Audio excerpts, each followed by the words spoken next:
Blessings and welcome to the path to freedom, this beautiful space, this beautiful path where we continuously get to wake up to who we are as unique, perfect, whole, and complete emanations of the One, where we continuously get to allow for ever greater and grander expressions of that who and what to emerge, and where we continuously get to set ourselves free to be in ever expanding love and joy and harmony and abundance and all these goodies and yummies that are inherently within us in every single moment. My name is Daniel Roquillo. I want to say that, and I also want to say that I am very grateful that you are choosing to join me, that you're tuning in to this moment, to this space of expanding our consciousness and raising our vibration. So I am in the process of creating a course, and as I was doing some preparations to that course earlier today, a beautiful sentence just popped into my mind, and I wanted to explore that. And the sentence was, everything is nothing until we make it something. And this, of course, has to do with the human tendency and the human habit to label, to judge, to have opinions about stuff.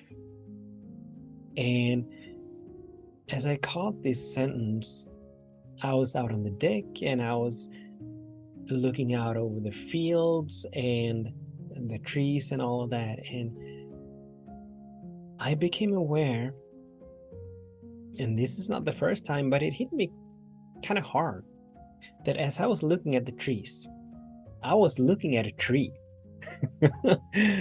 I was looking at a tree, but a tree is not a tree. It's us who have made trees to be trees. A tree is a label that we have given to unique, perfect, whole, complete emanations, expressions of the One. So a tree is not a tree until we begin to call it a tree. A tree is not a tree. To a small baby, a tree is not a tree. To a cat, a tree is not a tree. To a bird, a tree is not a tree. It is a living being that is a beautiful expression, a magnificent expression of the One, the beauty, the harmony, the wholeness, the abundance, the joy, the love that God is.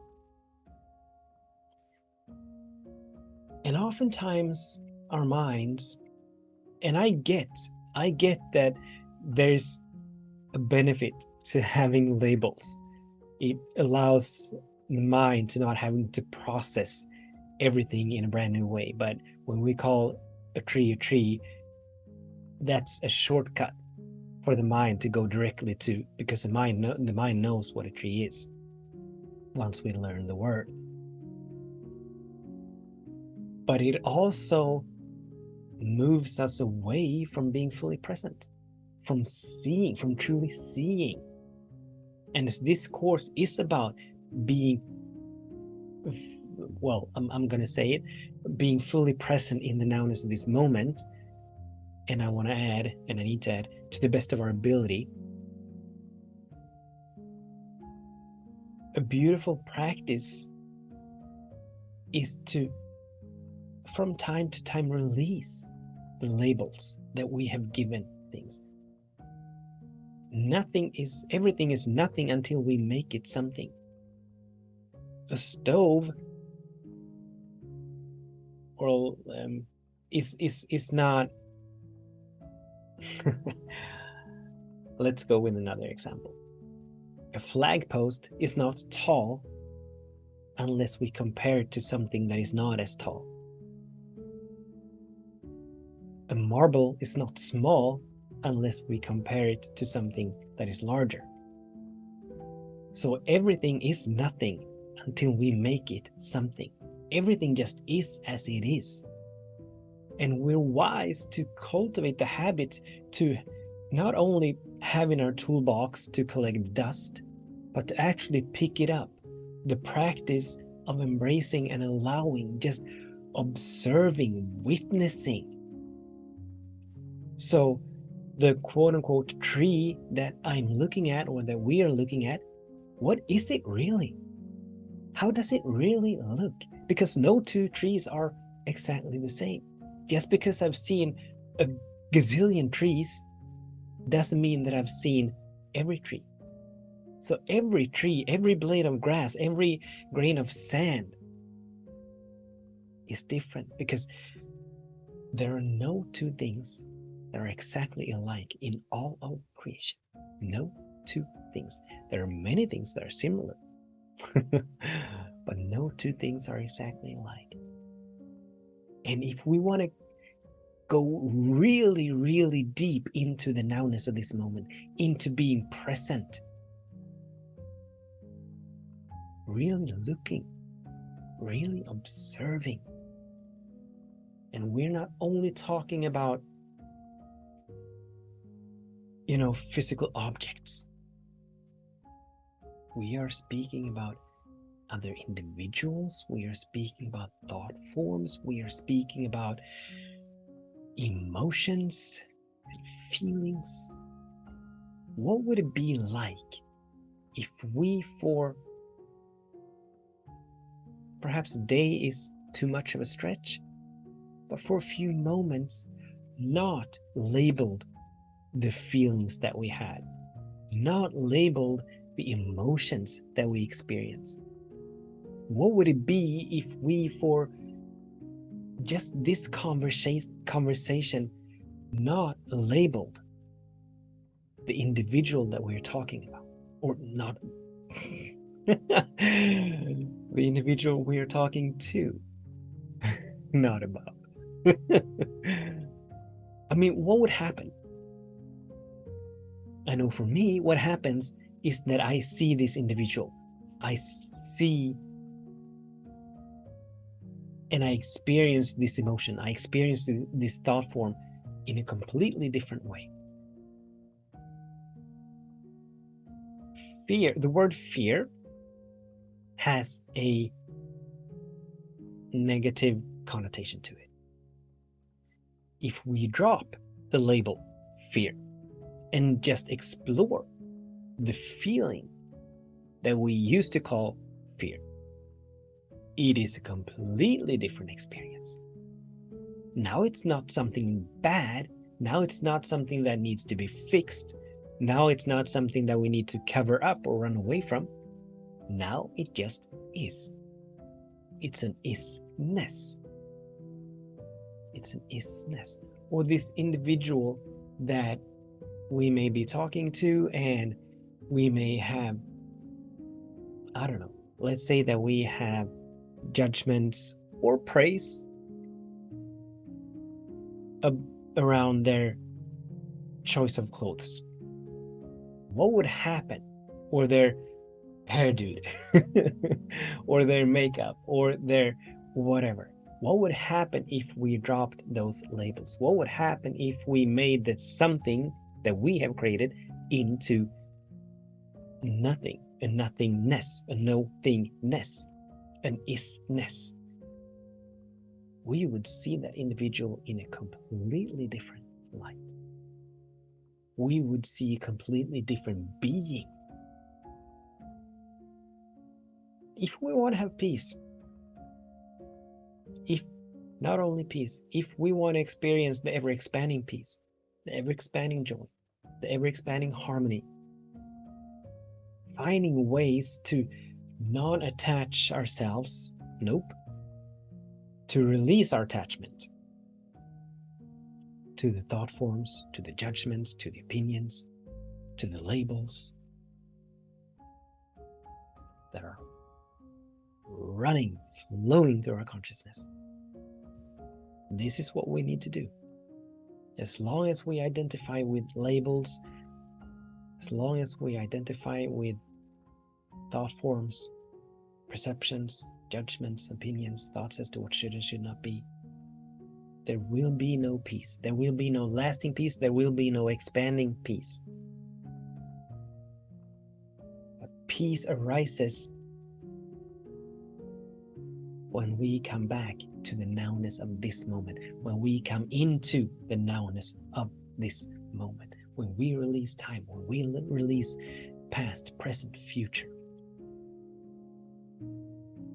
The wisdom of the trees, the secret of the trees, why they are able to remain standing even in a raging storm, in the midst of a raging storm, is because their roots run so deep.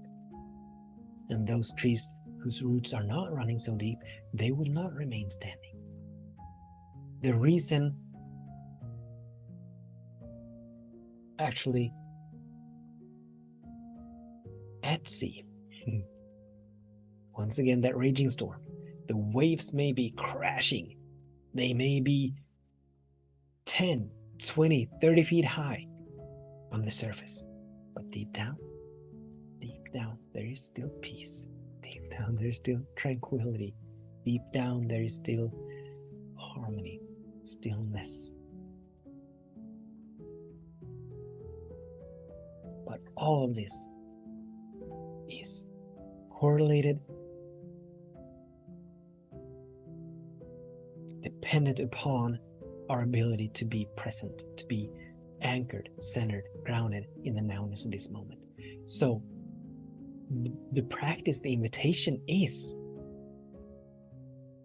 for us to be so steeped in the nowness of this moment, using the breath, using whatever entry point that we have into the nowness of this moment, where we get to observe, where we get to witness rather than being attached to thought forms. A cloud is but a cloud, and it's, for most of us, it's very easy to not have judgments. For most of us, it's very easy to not label a cloud when we really look at it. So a cloud, it takes on different shapes and different forms, and we're not attached to any of it or any of them. We're not attached to what particular form a cloud should be in, how fast it should be moving across the sky. We're not attached to the number of clouds in the sky. Oh, that's like me.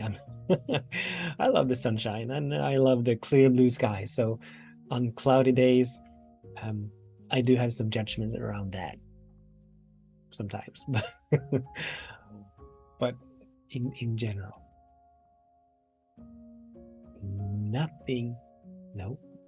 everything is nothing until we make it something. But what if we didn't make it anything? What if we just allowed it to be what it is? What if we just embrace and allow everything to be as it is? Because it is. Whatever it is, it still is. And we don't need to call it anything. This illness that perhaps the medical system has given a label, a diagnosis, a prognosis. What if we released those labels? This financial condition that we may be facing, what if we released the label, the judgments, the opinions around it? Came into the knowing and feeling that all is well. Not denying that it's not the way I want it to be, not denying my experiences around it, but it still is, because God is always expressing itself perfectly. And we, with our finite minds, we take it upon ourselves to believe that we know what needs to be, but we don't. We don't. Holy Spirit knows what needs to happen, how it needs to happen, and when it needs to happen for the highest possibility for every single one of us to come into fruition, to demonstrate and manifest itself, to emerge from within us. So our minds, all the beautiful, they mess us up. They mess things up as we attach ourselves to the content that flows through our consciousness, that flows through our awareness, into our awareness. We're invited to release and let go of that attachment.